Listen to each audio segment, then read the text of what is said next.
السلام علیکم، welcome to my channel fantasy world. ناظرین، آپ سب سے میری ریکویسٹ ہے کہ آپ سب میرے چینل فینٹیسی ورلڈ کو سبسکرائب کریں۔ آج میں آپ کے سامنے ایک خوبصورت حدیث کا آغاز کرنے جا رہی ہوں۔ میرے حدیث کا عنوان ہے منافع ایمان اعمال۔ حضرت ابو ہریرہ رضی اللہ عنہ سے روایت ہے کہ بے شک رسول صلی اللہ علیہ وسلم نے فرمایا، کوئی زانی زنا نہیں کرتا جس وقت وہ زنا کرتا ہے اور وہ اس وقت مومن ہو، اور نہیں چوری کرتا کوئی چور جب وہ چوری کرتا ہے اور وہ اس وقت مومن ہو، اور نہیں شراب پیتا کوئی شرابی جب وہ شراب پیتا ہو اور وہ مومن ہو، اور نہیں لوٹتا وہ لوٹ کا مال کہ لوگ اس کی طرف آنکھیں اٹھا اٹھا کر اس کو دیکھتے ہو جب وہ لوٹتا ہو، اور وہ اس وقت مومن ہو، اور نہیں خیانت کرتا خائن جب وہ خیانت کرتا ہے اور وہ مومن ہو، پس تم اپنے آپ کو بچاؤ۔ یہ حدیث صحیح بخاری اور صحیح مسلم نے اسے روایت کیا۔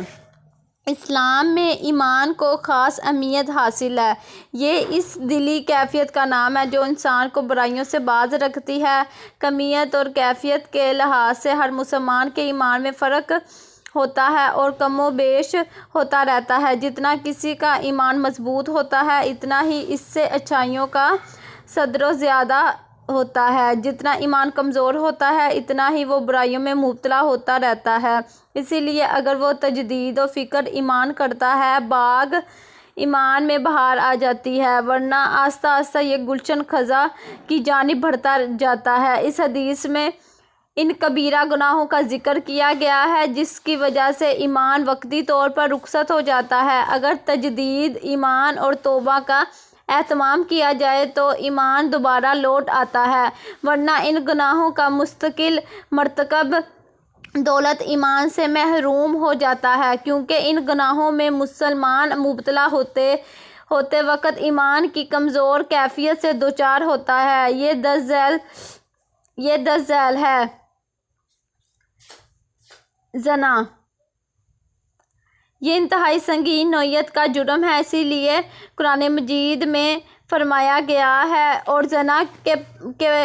زنا کے بھی پاس نہ جاؤ کہ وہ بے حیائی اور بری راہ ہے۔ اسی لیے اسلام نے زنا کی طرف جانے والے تمام راستوں کو بند کر دیا ہے۔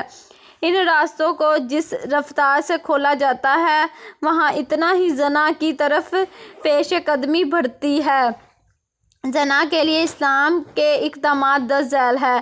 نکاح کا حکم دیا ہے، بے پردگی سے منع کیا ہے، نگاہیں نیچی کرنے کا حکم دیا گیا ہے، فواحش کا انسداد کیا گیا ہے، غیر مردوں کے ساتھ عورتوں کا بلا ضرورت گفتگو کرنے سے منع کیا گیا ہے، گھروں میں بلا ضرورت داخل ہونے سے منع کیا گیا ہے، زنا کے نقصانات سے آگاہ کیا گیا ہے، مثلاً جسمانی سوزاک اور آتشک اس گناہ کے زہریلے پھل ہے۔ اس کے مرتکب غیر شادی شدہ کو 100 کوڑے اور شادی شدہ کو رجم کیا جائے گا۔ چوری، مال اور جائیداد کو چھپ کر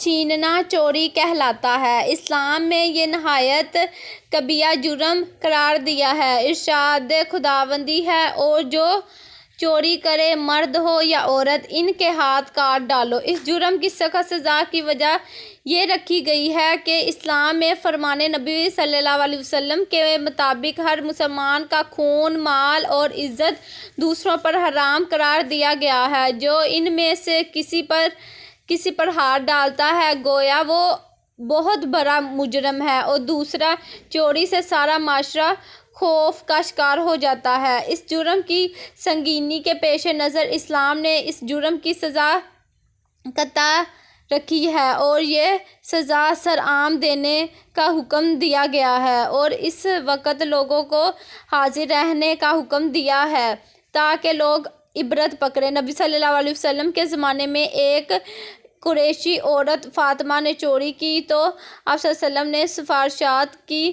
بوچھار کے باوجود اس کا ہاتھ کاٹنے کا حکم دیا اور فرمایا اگر فاطمہ بنت محمد صلی اللہ علیہ وسلم بھی چوری کرتی تو میں اس کا ہاتھ بھی کاٹ دیتا۔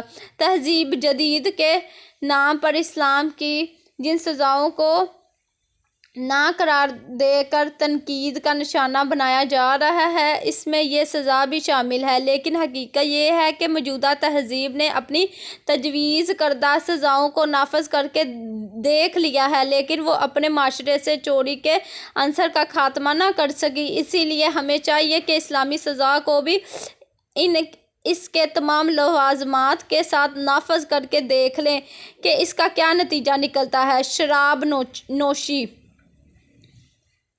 تیسرا منافی ایمان عمل شراب نوشی قرار دیا گیا ہے، اسی لیے قرآن مجید میں 3 بار منع کیا گیا ہے۔ ارشاد باری تعالیٰ ہے اے ایمان والو شراب اور جوا اور بت اور پان سے یہ سب ناپاک کام شیطان سے ہے سو ان سے بچو۔ اسی لیے نبی صلی اللہ علیہ وسلم نے شراب پینے والے، پلانے والے، بیچنے والے اور کشید کرنے والے پر لعنت فرمائی ہے۔ شراب پیتے وقت سینہ مسلم سے نور ایمان سلب کر لیا جاتا ہے، اسی لیے اس جرم کی سزا نبی صلی اللہ علیہ وسلم کے زمانے میں 40 اور فاروق اعظم رضی اللہ عنہ کے زمانے میں 80 کوڑے سے مقرر کی گئی ہے۔ ڈاکہ۔ چوتھا جرم جو خلاف ایمان ہے وہ ڈاکہ زنی ہے۔ اس کی سنگینی کا اندازہ اس ارشاد ربانی سے ہوتا ہے بے شک جو لوگ خدا اور اس کے رسول سے لڑائی کریں اور ملک میں فساد کرنے کو دھوریں پھریں اس کی یہی سزا ہے کہ قتل کر دیے جائیں یا سولی چڑھا دیے جائیں یا ان کے ایک ایک طرف کے ہاتھ اور ایک ایک طرف کے پاؤں کاٹ دیے جائیں یا ملک سے نکال دیا جائے۔ اس جرم کی سنگینی کے پیش نظر نبی صلی اللہ علیہ وسلم نے سختی سے اس سے منع کیا ہے۔ نبی صلی اللہ علیہ وسلم نے ڈاکہ زنی سے منع فرمایا ہے اور جس نے ڈاکہ ڈالا وہ ہم میں سے نہیں ہے۔ خیانت۔ آخری منافی ایمان جرم خیانت بیان کیا گیا ہے۔ اس کے متعلق ارشاد باری تعالیٰ ہے اے ایمان والو نہ تو خدا اور اس کے رسول کی امانت میں خیانت کرو اور نہ اپنی امانتوں میں خیانت کرو۔ خیانت بہت بڑا جرم ہے، اسی لیے نبی صلی اللہ علیہ وسلم نے فرمایا وہ شخص ایمان سے محروم ہے جو امانت دار نہیں اور وہ شخص دین سے خالی ہے جو اپنے عہد کا پابند نہیں۔ آج کا اسلامی معاشرہ انہی کبیرہ گناہوں کے زد میں ہے۔ چند لوگوں کی سرپرستی کی وجہ سے یہ زہر بلکہ کینسر اسلامی معاشرے سے اخلاقی اقتدار کا جنازہ نکال رہا ہے۔ مسلمانوں کو تو برائیوں سے روکنے کا فریضہ سر انجام دینا تھا، اس کے برعکس وہ برائی کے ساتھی اور محافظ بن گئے۔ آج انفرادی اور اجتماعی زندگی میں اس کا دور درا ہے۔ ان کبیرہ گناہوں کی وجہ سے اللہ نے ہم سے بہترین امت کا شرف چھین لیا ہے اور دنیا نے ہمیں ذلت ان برائیوں کا نشان بنا دیا ہے۔ اس سے جان چھڑائے بغیر ہم ترقی نہیں کر سکتے۔